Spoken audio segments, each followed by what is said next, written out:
दोस्तों, भारत और ऑस्ट्रेलिया के बीच चौथे टेस्ट मैच का पहला दिन एक ऐसा दिन जिसने फैंस के रोंगटे खड़े कर दिए।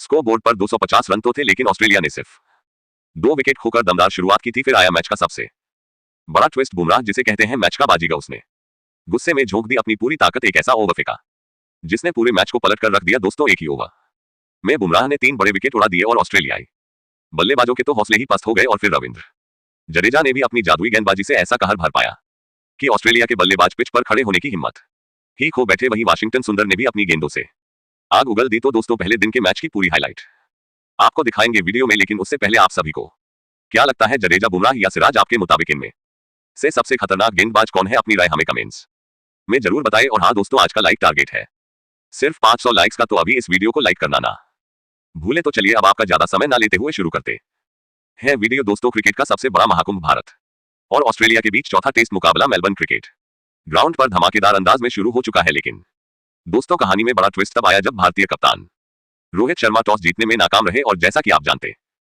हैं, एमसीजी की यह पिच शुरुआत में बल्लेबाजों के लिए स्वर्ग होती है और ऑस्ट्रेलियाई कप्तान ने इस मौके का भरपूर फायदा उठाते हुए पहले बल्लेबाजी करने का फैसला किया। क्या यह फैसला भारत के लिए भारी पड़ जाएगा? इसका अंदाजा किसी को भी नहीं था, क्योंकि दोस्तों, जब ऑस्ट्रेलिया की टीम बल्लेबाजी के लिए उतरी तो यहां ऑस्ट्रेलिया की तरफ से सलामी बल्लेबाज उस्मान ख्वाजा और सैम कोस्टास ने पारी की शुरुआत की। अब भारतीय गेंदबाजों की कमर इन दोनों बल्लेबाजों ने ही शुरुआत में तोड़कर रख दी। दोनों ने भारतीय गेंदबाजी लाइनअप को ऐसा धोया कि कोई भी गेंदबाज इन्हें रोकने में कामयाब नहीं हो सका। और सैम ने तो सिर्फ 48 गेंदों में अपना अर्धशतक पूरा कर लिया और एक के बाद एक ऐसे चौके की बरसात कर दी। दूसरी तरफ उस्मान ख्वाजा को भी इतना कॉन्फिडेंस आ गया कि वह भी मैदान पर जमकर रन बरसाने लग गए। अब यहां उस्मान ने भी 50 रन ठोकते हुए भारत के लिए एक और बड़ी चुनौती पेश कर दी थी, क्योंकि दोस्तों, एक तो कोस्टास और दूसरे उस्मान दोनों बल्लेबाज आउट होने का नाम ही नहीं ले रहे थे। लेकिन तभी टीम इंडिया के कप्तान रोहित शर्मा ने फैसला किया कि वह अपने त्रुक के रविंद्र जडेजा को सैम कोस्टास के सामने लेकर आएंगे। और दोस्तों, सैम कोस्टास एक नए बल्लेबाज है और उन्होंने थोड़ी ही देर पहले विराट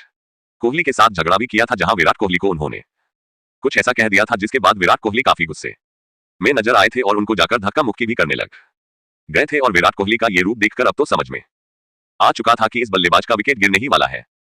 तभी 20वें ओवर में एलबीडब्ल्यू उनको आउट रविंद्र जडेजा ने कर दिया। जी हां दोस्तों, ये पहला झटका ऑस्ट्रेलिया के लिए किसी बुरे सपने से कम नहीं था। जडेजा की घातक गेंदबाजी ने सैम कोस्टास की 60 रनों की धमाकेदार पारी का यही अंत किया और इसी के साथ भारत को अपनी पहली बड़ी सफलता मिली। अब दोस्तों, टीम इंडिया ने जब पहला बड़ा विकेट झटका तो इस बात का अभी भी नहीं पता था कि ऑस्ट्रेलिया के और कौन कौन से बल्लेबाज यहां ताबड़तोड़ रन बरसाए, क्योंकि अब उस्मान ख्वाजा का साथ निभाने के लिए तीसरे नंबर पर बल्लेबाजी करने माज लाबुसैन उतर गए। अब उन्होंने माज लाबुसैन के साथ मिलकर पारी को संभालने की कोशिश की। लेकिन दोस्तों, जसप्रीत बुमराह ने भारतीय टीम की वापसी की स्क्रिप्ट लिख दी। हुआ ये कि बुमराह की घातक गेंद पर ख्वाजा 57 रन बनाकर पवेलियन लौट गए। और यहां उस्मान ख्वाजा का विकेट मिलना बहुत जरूरी था, क्योंकि अगर यह एक बल्लेबाज ऐसा है जो जाता है तो फिर मैदान पर रनों की बरसात हो जाती है और ऑस्ट्रेलिया की टीम हो सकता था कि यहां से 285 रन का आंकड़ा पार कर देती बिना कोई विकेट खोए। अब उस्मान जब 57 रन बनाकर आउट हुए तो यहां भारत की टीम काफी खुश हो गई, क्योंकि केएल राहुल ने भी यह बड़ा आसान सा कैच लेकर कोई गलती नहीं की। अब यहां जब उस्मान ख्वाजा आउट हुए थे तब 154 रन का स्कोर बन पाया था और उस्मान ख्वाजा का विकेट भारत को जब मिला तो टीम इंडिया के बस 2 ही गेंदबाज ऐसे थे जिन्होंने थोड़ी किफायती गेंदबाजी करवाई, वरना आकाशदीप और मोहम्मद सिराज को तो इस सूची में जोड़ा ही ना जाए तो ज्यादा अच्छा होगा, क्योंकि दोनों गेंदबाजों ने 1313 ओवर डाले और इस दौरान 70 से 80 रन बढ़वा दिए, जो कि भारत की टीम फोर्थ स्टेज में आकर बिल्कुल भी नहीं कर सकती थी। अब माज लाबुसैन और स्टीव स्मिथ मैदान पर टिके हुए थे, जहां चौथे नंबर पर बल्लेबाजी करने उतरे स्टीव स्मिथ अब जानते थे कि मेलबर्न में उनको एक काफी अच्छी बढ़त मिल चुकी है और यहां से अगर हम वापसी करने में कामयाब रहे तो टीम इंडिया के लिए मुसीबतें हम खड़ी कर सकते हैं।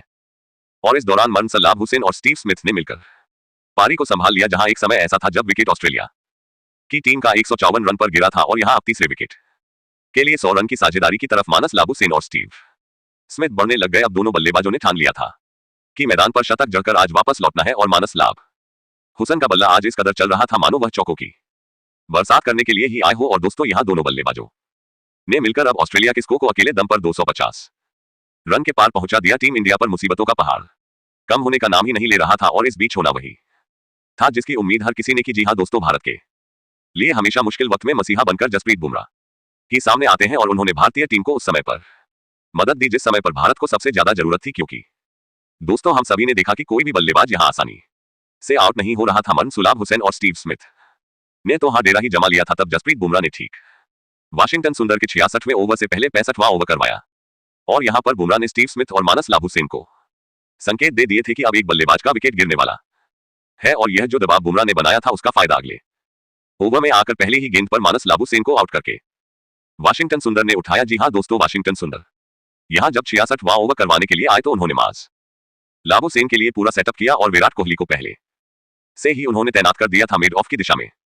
और यहां वाशिंगटन सुंदर ने आउटसाइड ऑफ गेंदबाजी करी, जिस पर माज लाबुसेन पूरी तरह वो चक्के हो गए और यहां मिड ऑफ की दिशा में वह शॉट खेल बैठे जहां विराट कोहली पहले से ही तैनात थे और जसप्रीत बुमराह के कहने पर ही यह सब हुआ, जहां माज लाबुसेन का विकेट भारत की टीम को मिला और माज लाबुसेन इस दौरान 145 गेंदों में 62 रन बनाकर आउट हुए। अब माज का विकेट गिर जाने के बाद टीम इंडिया की थोड़ी दिक्कतें कम हुई क्योंकि 83 रन की यह साझेदारी अब जाकर समाप्त हुई। अब दोस्तों, स्टीव स्मिथ का साथ निभाने के लिए ऑस्ट्रेलिया की तरफ से ट्रेविस हेड उतरे, जहां ट्रेविस हेड और स्टीव स्मिथ मिलकर साझेदारी को आगे बढ़ा पाते उससे पहले ही 7 गेंदें खेलकर बिना कोई रन बनाए जसप्रीत बुमराह ने ट्रेविस हेड को भी फंसा लिया। जी हां दोस्तों, 67वें ओवर की तीसरी गेंद पर ट्रेविस हेड को जसप्रीत बुमराह ने पवेलियन का रास्ता दिखाया और इस बीच जसप्रीत बुमराह की फुल लेंथ गेंद पर ट्रेविस हेड गेंद को छोड़ बैठे। लेकिन दोस्तों, आप तो जानते हैं कि बुमराह की गेंद थोड़ी स्विंग होती है, जिसके चलते यहां ट्रेविस हेड का विकेट गिरा और बिना खाता खोले ही इस अच्छी पिच पर ट्रेविस हेड आउट हो गए, जो कि भारत के लिए एक अच्छा संकेत था। अब यहां स्टीव स्मिथ और मिचेल मार्श कुछ देर